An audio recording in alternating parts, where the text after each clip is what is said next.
Vous allez voir, ça va être encore un beau millésime.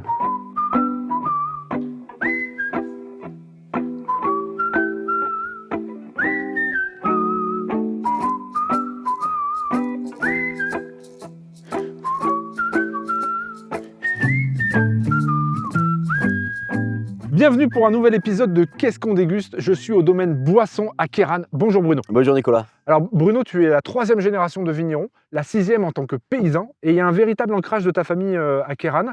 Et toi, tu te considères un petit peu comme le fruit de cet héritage et de cette culture. Oui, évidemment, donc 150 ans, que la famille Boisson est ici, sur Queyranne. Mon grand-père, a construit la cave, donc jusqu'alors, on était en agriculture auto-vivrière, hein, avec, notamment des oliviers, de la vigne, mais aussi, tout un tas de cultures. Et depuis donc on est 100 vigneron et on produit, des vins rouges, des vins blancs sur le village de Queyranne Et donc forcément, on va déguster un Queyranne. et on va déguster en Queyranne. Et on va manger, ça on va le Ah découvrir. ben là, on va découvrir. Ah, on va découvrir.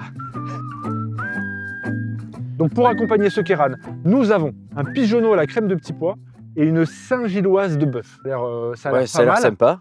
Donc toi, tu es en bio au domaine depuis 2020, c'est ça? Voilà, ouais, Là, aujourd'hui, tu attaques une conversion en biodynamie. oui. C'est quoi le sens de cette évolution pour toi et qu'est-ce que va apporter en fait la biodynamie? C'est surtout, une énergie différente dans le vin, une vibration, quelque chose qui va qui va transcender un peu le vin, qui va amener une espèce d'émotion. C'est difficilement explicable. J'ai vraiment trouvé, des réponses, là où on va dire la science ou la technique, n'en apporte plus. Et parce que la biodynamie et le bio aussi d'ailleurs, ça a la volonté d'aller plus vers le vivant. Ça, c'est quelque chose que tu as acquis, qui a été transmis, parce que j'imagine que les générations précédentes n'étaient pas forcément dans ce mode-là? Bien à la maison, c'était un peu différent parce que mon père a toujours été très ouvert à ce niveau-là.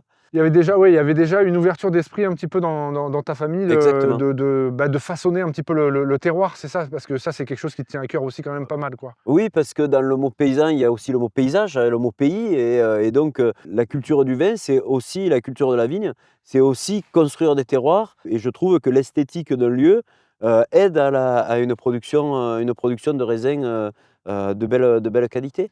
Donc tu nous as apporté la cuvée Exigence. Voilà, Exigence, rouge 2023, Ouais. donc ça, c'est une cuvée de sélection parcellaire. En fait, il y a 2 parcelles qui ont environ 80 ans, sur les hauts des coteaux à Queyranne, sur le terroir du Miocène, des argiles, mêlées de sable et de galets roulés Ouais. et c'est essentiellement des grenaches, mais au domaine, génération après génération, mon grand-père déjà, mon père et puis moi, je continue à faire de la complantation. C'est-à-dire, quand on a un cépage, une souche qui va mourir, on va la remplacer avec des cépages locaux pour amener une espèce de diversité dans l'assemblage, avec comme une pointe de sel et de poivre avec, C'est la petite cuisine, quoi.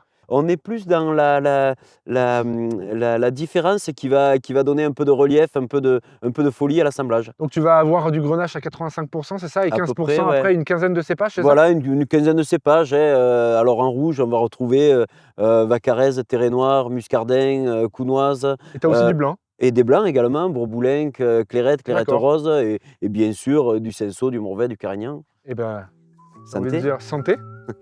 On va commencer par le bœuf. Allez, Vas-y, je t'en prie, à toi l'honneur. Hop, tac. Alors, qu'est-ce que ça donne? Vas-y, tu peux donner tes premières impressions. ah oui, c'est très bon, c'est une gilloise, je ne connaissais pas. On est sur du bœuf, cuit lentement, un peu comme un bœuf bourguignon, puis pressé. C'est très, très bon. Mmh.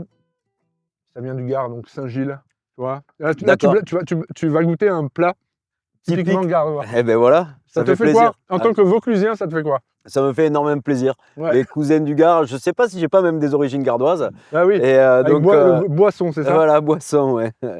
Beaucoup de boissons dans les Cévennes gardoises. Ce vin, en fait, il est exactement, en harmonie avec, la température qu'on a aujourd'hui. Il doit faire 2-3 degrés, et vous avez ce soleil un petit peu qui vient vous frotter le visage, mais qui vient juste coller un peu son empreinte. C'est ni trop chaud, mais c'est là.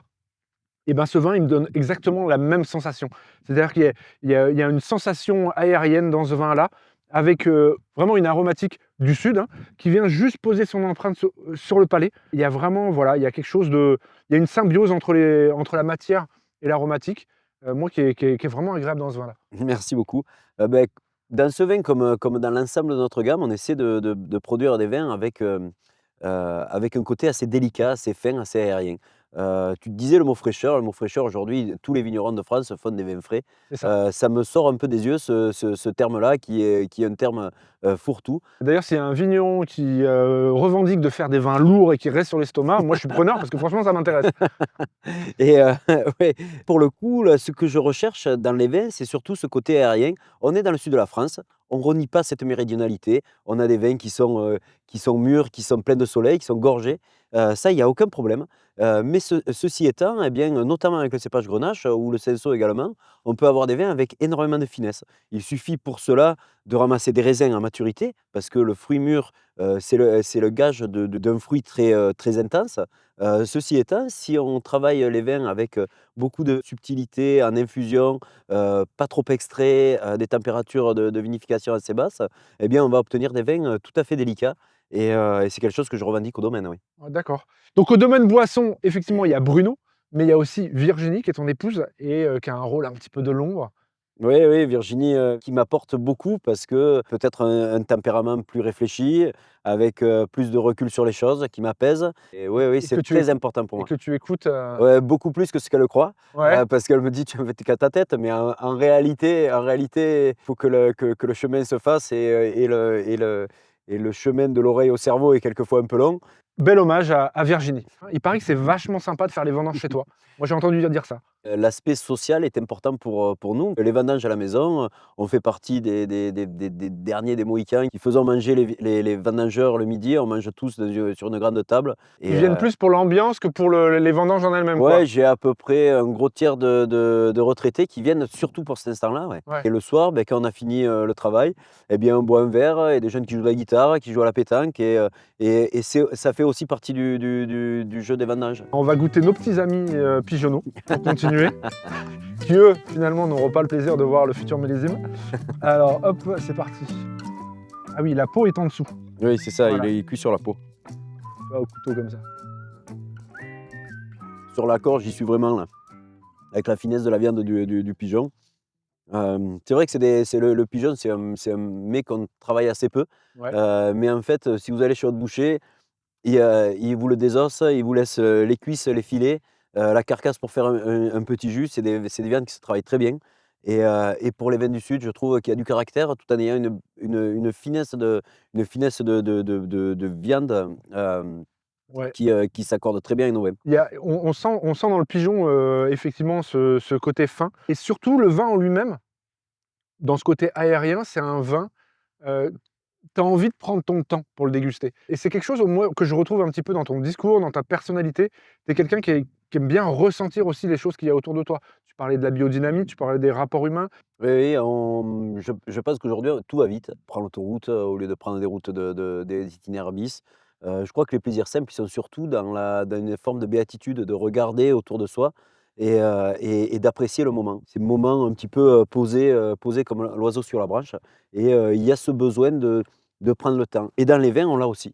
Dans les vins, on a mis, 1 année à produire du raisin, encore 1 année pour élever le vin et donc il faut toujours laisser le temps aux choses, pour les apprécier, je pense, à leur pleine mesure. Il y a chez toi ce lien sensible à ce qui t'entoure. Moi, quand je viens ici travailler, tailler et autres, je prends du temps pour regarder ce paysage. C'est important ça pour toi d'apporter, finalement d'apporter ta pierre, Ouais, on est de passage, c'est court, hein, finalement, hein. Moi, j'ai 47 ans cette année là, en 2025. tu les fais pas. Merci. Quel bel homme. On va en parler à mon coiffeur et Ouais, c'est vrai. Ouais, c'est la mode. et je pense que c'est important sur ce court passage qui est notre vie, d'avoir des valeurs, de respecter beaucoup de choses pour essayer de transmettre, quelque chose de beau après nous et Le minimum de la trace qu'on peut laisser, c'est qu'on me dise de toi: «C'était un bon gars, quoi, tu étais un quelqu'un de bien, quoi». ouais, ça, ce serait une belle victoire, ouais. Jules Renard disait: «Un paysan, c'est un tronc d'arbre qui se déplace». Bruno est fait du bois de ceux qui prennent le temps de ressentir leur environnement, qui ne se déplacent que pour aller un peu plus loin, plonger leurs racines. En définitive, les vins de Bruno sont les témoignages d'un esprit qui cherche la cohérence et l'unité dans tous les domaines. Et pour ça, je lève mon verre. Merci Bruno, Merci Nicolas. et je vous dis à bientôt pour un autre épisode de Qu'est-ce qu'on déguste?